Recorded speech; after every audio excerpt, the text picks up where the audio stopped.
Lockdown में रियायत मिलते ही प्रदेश में उपचुनाव की सुगबुगाहट फिर शुरू हो गई है, जिससे कोरोना संकट काल में भी प्रदेश की राजनीति गरमाई है। बीजेपी और कांग्रेस ने प्रदेश की 24 विधानसभा सीटों पर होने वाले उपचुनाव की तैयारियां शुरू कर दी हैं। पूर्व मुख्यमंत्री कमलनाथ का एक वीडियो सामने आया है, जिसमें वो कविता के जरिए कांग्रेस कार्यकर्ताओं में जोश भरते नजर आ रहे हैं। पूर्व मुख्यमंत्री कमलनाथ कवि विकास बंसल की कविता मैं पत्थर पर लिखी इबारत हूँ तुम मुझको कब तक रोकोगे के जरिए विरोधियों को भी निशाने पर लिया है। खास बात यह है कि वीडियो में सदी के महानायक अमिताभ बच्चन की आवाज का भी इस्तेमाल किया गया है। पूर्व मुख्यमंत्री कमलनाथ ने कुछ दिनों पहले छिंदवाड़ा दौरे पर कहा था कि प्रदेश की सियासी पिक्चर अभी बाकी है। अभी जो दिखाई दे रहा है वह इंटरवल है, पूरी फिल्म उपचुनाव के बाद सभी के सामने आएगी। यही वजह है कि कमलनाथ ने उपचुनाव को लेकर अपनी तैयारियां भी शुरू कर दी है। इस वीडियो में कमलनाथ बता रहे हैं कि वे मध्य प्रदेश के लिए बहुत कुछ करना चाहते थे, लेकिन अब वे मुख्यमंत्री नहीं है और उनके पास अब जनता के पास जाने का ज्यादा समय है। उपचुनाव में बड़ा माध्यम बनेगा सोशल मीडिया। प्रदेश में होने वाले उपचुनाव को लेकर दोनों ही राजनीतिक दल किसी प्रकार की कोई कोर कसर नहीं रखना चाहते हैं, लेकिन कोरोना के बीच बदली परिस्थितियों में राजनीतिक दलों के लिए आम लोगों तक अपनी बात को पहुंचाना एक बड़ी चुनौती है, जिससे इस बार के इन चुनावों में सोशल मीडिया एक बड़ा माध्यम साबित होगा।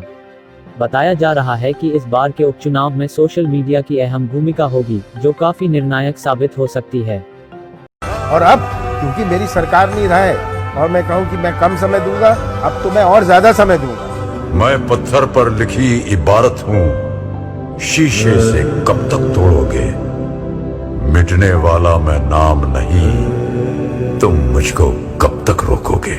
इस जग में जितने जुल्म नहीं उतने सहने की ताकत है, तानों के भी शोर में रहकर सच कहने की आदत है। मैं सागर से भी गहरा हूं, मैं सागर से भी गहरा हूं, तुम कितने कंकड़ फेंकोगे, चुन चुन कर आगे बढ़ूंगा मैं, तुम मुझको कब तक रोकोगे, तुम मुझको कब तक रोकोगे। मेरा स्वप्न था, वो स्वप्न साकार करना चाहता हूँ। किसी न किसी तरह हम ये स्वप्न साकार करें, एक नया मध्य प्रदेश बनाएं। होशंगाबाद जिले के सेमरी हरचंद के सोहागपुर वन परिक्षेत्र के अंतर्गत आने वाले जंगलों में इन दिनों पेड़ों की अंधाधुंध कटाई की जा रही है, जिसमें इमारती व जलाओ लकड़ी एवं कोयले का व्यापार किए जाने की सूचनाएं मिल रही है। वन माफिया इतने निडर एवं बेखौफ हो चुके हैं कि वह दिन के उजाले में भी अवैध कटाई को अंजाम दे रहे हैं और बड़े बड़े पेड़ों को काटकर परिवहन किया जा रहा है। कुछ माह पूर्व इन्हीं जंगलों से खिलौने बनाने वाली पावदे की लकड़ी की तस्करी का मामला सामने आया था। साथ ही लकड़ी चोरी के एक मामले में रिश्वत लेने के आरोप में प्रशिक्षु रेंजर निलंबित भी हो चुके हैं। उसके बाद भी अधिकारियों की इस ओर से अनदेखी की जा रही है, जिससे वन माफिया सक्रिय है और वन अधिकारी खामोश बैठे हैं और जंगलों में बेखौफ कटाई हो रही है। पिछले 2 दिनों में हुई बेमौसम की वर्षा के कारण खेतों में खड़ी फसलों में खराब होने की कगार पर है। फसलों में खराबे को लेकर किसानों ने मुआवजा देने की मांग की है। क्षेत्र में इन दिनों अधिकांश किसानों की फसलें खेतों में पककर कटने को तैयार खड़ी है। ऐसे में 2 दिन में हुई बेमौसम की वर्षा ने फसलों में काफी खराब किया है। इस बेमौसम की वर्षा के कारण पककर तैयार खड़ी फसलों के दाने काले पड़ जाएंगे तथा बेचने पर उनको उचित मूल्य भी नहीं मिल पाएगा। इसी प्रकार जो फसलें कटकर खेतों में पड़ी है, विक्रय करने पर काली पड़ गई चारे की फसल के खरीदार नहीं मिलेंगे। क्षेत्र में अतिवृष्टि में भी किसानों की अधिकांश फसलें खराब हो गई थी। लगातार हो रही बारिश ने किसानों के माथे पर चिंता की लकीर खींच दी है। अंचलों में स्थिति यह है कि बारिश के कारण खेत जलभराव की स्थिति बन रही है और यही कारण है कि मूंग की फसल सड़ने की स्थिति में पहुंच गई है। मूंग की फसल बोई थी, जो तेज बारिश के कारण हुए जलभराव के कारण गल चुकी है और पौधों में दोबारा से अंकुरन होने लगा है। नौतपा समाप्त होने के बाद अचानक मौसम परिवर्तित हो गया। बारिश के चलते मौसम में ठंडक आने से नागरिकों को गर्मी से राहत हुई, लेकिन किसानों की चिंताएं बढ़ गई है। विकासखंड में बड़े रकबे में मूंग की फसल की कटाई एवं परिवहन हो रहा है। ऐसे बारिश होने से किसानों को परेशानी का सामना करना पड़ रहा है। गौरतलब है कि किसानों के लिए मूंग की फसल में ज्यादा लागत आती है, तो वहीं किसानों की लागत महंगे कीटनाशक के छिड़काव के कारण बढ़ जाती है। किसानों द्वारा ग्रीष्मकालीन मूंग की फसल काफ़ी क्षेत्र में लगाई गई है और जिले में लगभग 1.5 लाख हेक्टेयर में मूंग की बोनी किसानों द्वारा की गई है। फसल कटाई की ओर थी, फलियां पक चुकी है। 1-2 रोज में कटाई का कार्य प्रारंभ होना था, लेकिन ये तूफानी बरसात से काफ़ी नुकसान होने की संभावना है। वहीं तवा बांध से जो पानी मिला है, पर्याप्त पानी मिलने के कारण फसल की बढ़वार भी अधिक हो गई है। फसल गिर चुकी है और फलियां पकी हुई दबी हुई है।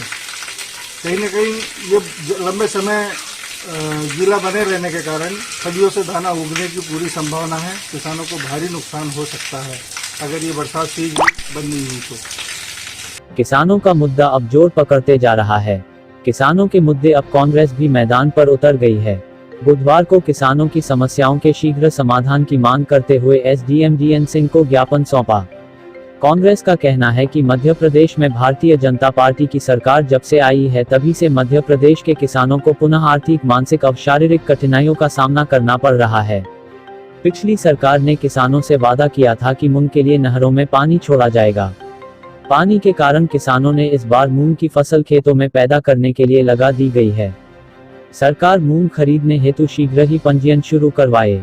पिछली सरकार के द्वारा कैबिनेट ने फैसला लिया था कि अप्रैल 2020 से किसानों के खाते में 160 रुपए प्रति क्विंटल के हिसाब से बोनस डाला जाएगा, परंतु कैबिनेट के फैसले होने पर भी मुख्यमंत्री के द्वारा किसानों के खाते में बोनस नहीं डाला जा रहा है।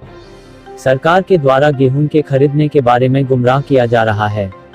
कभी खबर दी जाती है कि 30 जून तक खरीदी होगी, फिर सरकार ने गेहूं खरीदी की तारीख 5 जून कर देंगे, जिसके कारण किसान परेशान हो रहे हैं। किसान को ऐसी परिस्थिति में संकट के दौर से गुजरना पड़ रहा है। कई किसानों के गेहूं खरीदी सेंटर से तोलकर खरीदी करने के बाद वापस कर दिया गया है। ऐसे किसानों का गेहूं फिर से खरीदा जाए। वर्ष 2017-18 में भाजपा सरकार ने 500 रुपए सोयाबीन और 500 रुपए मक्का की भावांतर राशि व बोनस देने का वादा किया गया था, जो आज तक नहीं दिया गया। वह राशि शिवराज सरकार के द्वारा डाली जानी चाहिए। कांग्रेस की कमलनाथ सरकार के द्वारा 2 लाख रुपए तक के डिफॉल्ट किसानों के पहले किश्त में 50,000 रुपए तक के कर्ज माफ किए गए थे, जिससे प्रमाण सरकार के द्वारा वितरण किए गए थे। उनसे भी भाजपा सरकार के द्वारा गेहूं खरीदी में बजा रही है, उसकी जांच भी कराई जानी चाहिए। खरीफ की फसल बोने हेतु किसानों को सोसाइटी से खाद्य और बीज की व्यवस्था की जाए। साथ ही कुछ व्यापारियों के द्वारा किसानों को गुमराह कर घटिया अमानक बीज बेचा जा रहा है, उन व्यवसायों पर दंडनीय कार्यवाही की जानी चाहिए। मांग हमारी ये है कि सबसे पहली मांग तो मूंग खरीदी समर्थन मूल्य पर की जाए। दूसरी, जो सोसाइटियों में सरकार ने जो गेहूं खरीदा है उनकी बिलिंग नहीं हुई, तो उसके कारण गेहूं वापस कर दिया सरकार ने। तो हम ये चाहते हैं कि उनका माल वापस सरकार खरीदे और उनकी बिलिंग की जाए। कुछ किसानों का पैसा भी रुका हुआ है, वो पैसा अभी तक नहीं आया है। तीसरी हमारी मांग है कि सोसाइटियों में खाद बीज की व्यवस्था की जाए सरकार की तरफ से। और हमारी जो कर्ज माफ़ी हुई थी कांग्रेस सरकार की तरफ से, उसको हमने प्रमाण पत्र बांटे थे, मगर फिर भी शिवराज सिंह की सरकार उन किसानों से पैसा वापस ले रही है। तो उस पर सरकार विराम लगाए और जांच करवाए कि ये सही है कि गलत है। ऐसी हमारी 6 बिंदुओं की मांग थी शासन से। राज्यपाल महोदय के नाम से एसडीएम साहब को ज्ञापन दिया है। होशंगाबाद जिले की सेमरी हरचंद के ग्राम जमुनिया में पुलिस ने मोहन कहार नामक युवक को अपने घर से 6 लीटर शराब के साथ गिरफ्तार किया है। सेमरी हरचंद थाना प्रभारी ने बताया कि मुखबिर से सूचना प्राप्त हुई थी कि उक्त युवक घर में शराब बना इसका विक्रय कर रहा है, जिस पर कार्रवाई करते हुए टीम बना भेजा गया था। पुलिस की टीम जब आरोपी के घर पहुंची, वहां देखा एक युवक हाथ भट्टी से अपने घर के पीछे शराब बना रहा था, जिस पर कार्रवाई करते हुए पुलिस ने महुआ लाहन नष्ट कर आरोपी के खिलाफ धारा 34(1) आबकारी अधिनियम का मामला पंजीबद्ध कर विवेचना में ले लिया है।